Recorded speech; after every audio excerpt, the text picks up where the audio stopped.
Hey guys, happy Tuesday. For the time being, I still haven't thought of a replacement segment.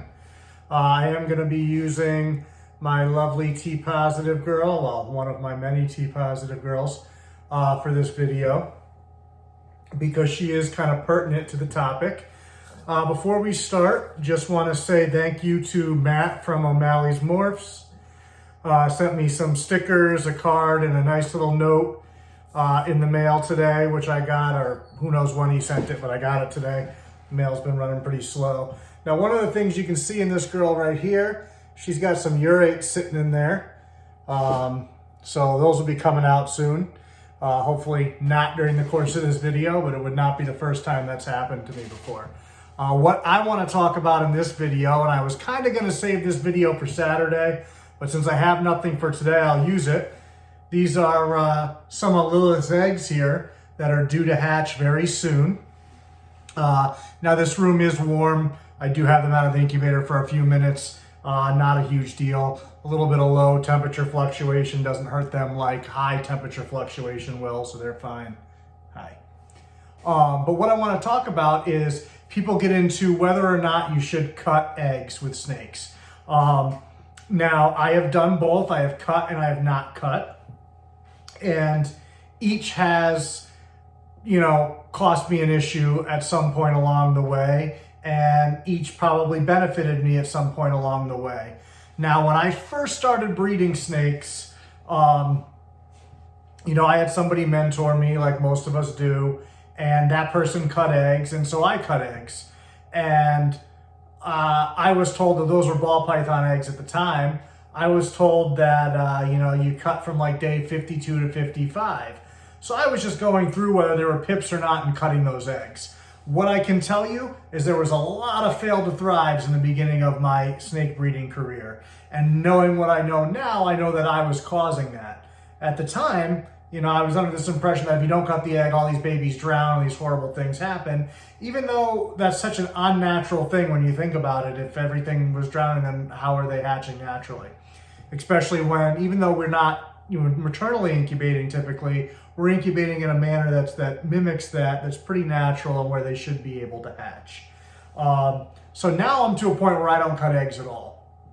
And it's been that way since, I think, my second season ever doing short tails. My first clutch of short tails, which was a tuck sambuca clutch, I did cut some of those eggs. I think about half the clutch picked, and I cut the rest. So every single snake that I show off that I have, that I produced, every single holdback, including this girl here, I did not cut those eggs. They came out on their own.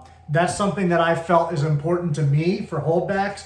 I'm an OTSS guy, only the strong survive. I want the best of the best for my holdbacks. So if I do cut eggs going forward in the future, those will be snakes that I'm not going to hold back. If I feel like I have to cut that egg, I don't know that baby was going to come out naturally, so I don't want that as a holdback. I'm not dogging anybody that cuts eggs. I shouldn't say I'm not dogging everybody that cuts eggs. Some people really deserve it.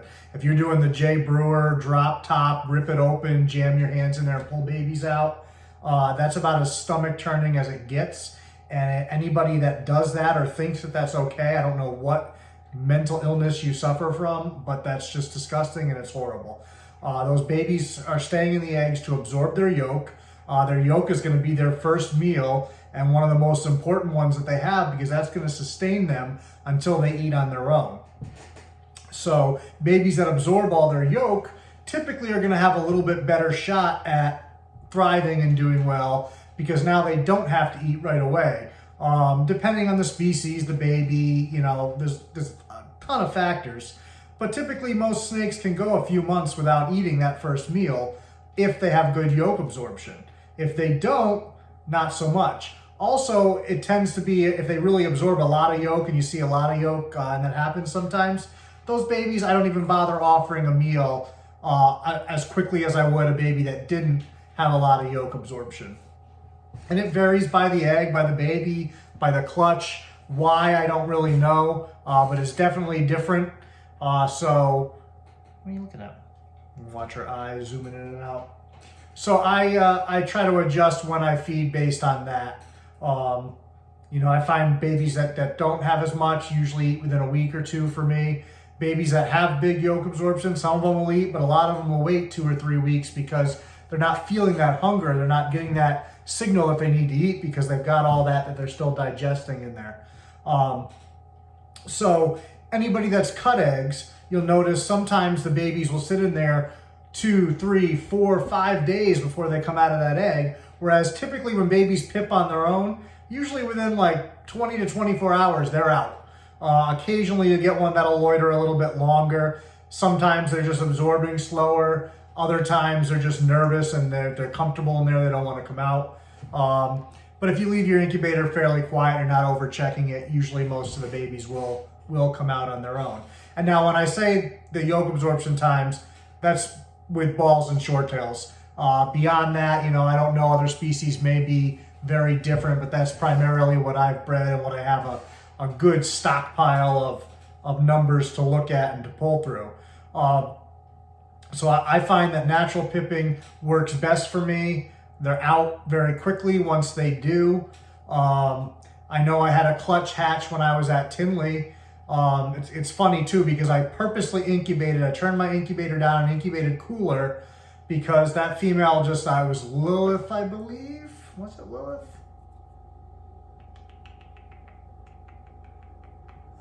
Actually, I think that was Electra's clutch that year. But she went really late, and so I had the babies were hatching in October. Usually most of my stuff's hatching by, you know, July or August, but those were a really late clutch, and it was Electra. So I decided to incubate cooler because I looked at when they would normally hatch, and it would have been while I was away. And I was like, I don't want these babies to hatch while I'm away. So I went about 1.5 degrees to almost 2 degrees cooler on what I normally incubate, thinking I can make these eggs go 62, 63 days, maybe a little bit more, and it'll be perfect. No. My roommate at the time was not very snake savvy, but he was watching the incubator for me, and he sent me pictures. And day like 56, here they come like the Kool-Aid man, just punching out. And so much for me thinking I could control the incubation temperature and therefore affect the outcome. Didn't work in that case. Those eggs decided they were ready. Get out of my face. And so they decided to come, and they came. And I got home. I think there was 17 eggs in that clutch. 17 out of 17 hatched. No issues. All those babies thrived and did great. Like I said, when I first started cutting, I was cutting like day 52. I was having a hell of a time getting those babies to eat. They were sitting in those eggs for 4 or 5 days. Now, what do you risk by doing that? You're opening up that egg now, which means it's open up to the air and everything around it. So when you cut, there's different ways to cut. And if you don't cut perfect, sometimes you'll spill a little bit of blood and different things within the egg. And that increases your chance of that egg going septic, especially if the baby's going to be in there for days on end. You know, the conditions within the incubator are very warm, very humid. There's a lot that can go wrong. So that's a scary thing that you're risking when you cut. So you have to keep that in mind. If you do want to cut, the best way to do it is to candle the egg, find where the veins are, take yourself a Sharpie or a marker and mark a spot where there's no veins. Then you can get in there and snip a little bit and cut. Now you don't want to cut into the membrane, you're just cutting the shell. And that's something that's hard to teach. It's just kind of a feel thing that you get used to, where you can feel how deep you can go without hitting that membrane. And it's going to vary a little bit by egg. But you don't want to cut those veins, because those veins are part of what's getting the whole system to function there and part of what's going into your animals. So you don't want to mess with that. Plus you don't want to increase your risk of it going septic. So by candling and by doing that and by cutting very, very gently, very carefully, making sure obviously, you know, there's a live animal in there, so you have to be sure you're not going to cut them. You know, I like to pinch a little bit of the shell above, and that's where I'll cut. And then while it's pinched, I'll insert the scissors in there and cut very carefully, making sure the baby can't get to it, making sure that I'm not cutting any veins and I'm not cutting into that membrane. When they're ready, they'll pip through the membrane, but at least that keeps kind of that egg cycle, you know, intact and lets them figure out when they want to do it. Obviously, too, you shouldn't be cutting until some of the eggs have pipped. And now even within this bin that I showed you of these eggs here, you know, there's 7 eggs in this bin. They can hatch 4 or 5 days apart. Happens every year in my incubator. So whether my incubator, the temperature is not as consistent as I think it is, or just the way nature works, some things happen at different times. I'll have an egg pip at day 56, and then there's one that pips at day, 61, 62 sometimes. Sometimes it's all within 48 hours. It varies. But still, if one egg pips and then you cut everything, you might be cutting that egg that's not ready for 5 days. So that's something to consider. Now, on the pro side of cutting and why some people look at it and are willing to do it, you always hear babies drown in the egg. That really almost never happens, but it is possible. And what happens is the babies develop an egg tooth. And I have some pictures somewhere around where you can see an egg tooth on a baby every now and again. But typically it falls off very quickly. And so if the baby goes to pip and maybe the eggshell's a little too hard, you didn't incubate perfectly, that egg tooth might fall off and then that baby's stuck in there. It can't get out because now it has no way to pierce the shell. And so that's an argument I've seen made that maybe, a baby that would have thrived and done great now dies because, that egg tooth didn't last as long as it should have. Nothing on the fault of the animal, nothing wrong with the animal. It's just only meant to last so long and, be so fragile, and something happened, whether it was your fault, whether it's just whatever. And then on the flip side, some people would argue, well, if that happens, then that animal's not meant to survive. What you choose to do is your choice. Like I said, I prefer not to cut, but it has cost me where there were some babies that probably would have pipped fine or would have been fine had I cut them, that just never made it out. I had 2 eggs last year where the babies actually slit the eggs open but never came out and died in the eggs.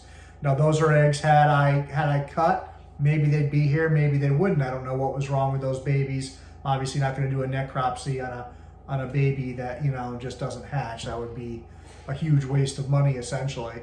But it is interesting food for thought on what happened. And of course it always seems to be the nicest stuff in the clutch because that's just the way it works.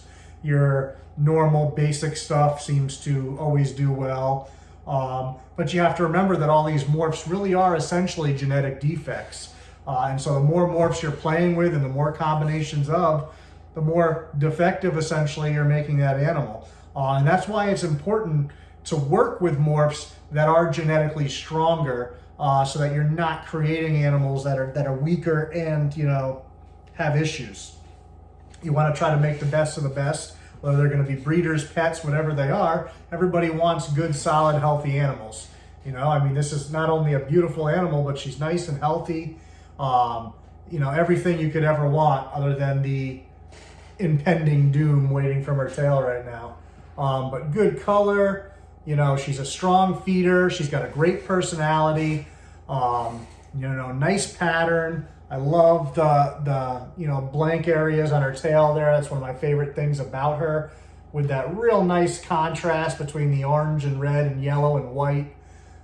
Just a great overall animal. And so this is what I want to produce a bunch of. I want a bunch of great overall animals. And I feel that not cutting is the best way to get there for me. You may feel differently. What I would advise, if you haven't cut before, that you find a mentor to teach you to do it right. You see these pictures of eggs with blood everywhere. The whole top is cut off the egg. That's another thing you need to consider as well. When you're cutting the whole top off the egg, sometimes that rushes babies out and they'll come out before their yolk is absorbed. You'll see a higher instance of, like umbilical issues, things like that, because they're nervous now and that egg, that security that they had is gone. And so now they're looking to find security somewhere else and they leave before they should.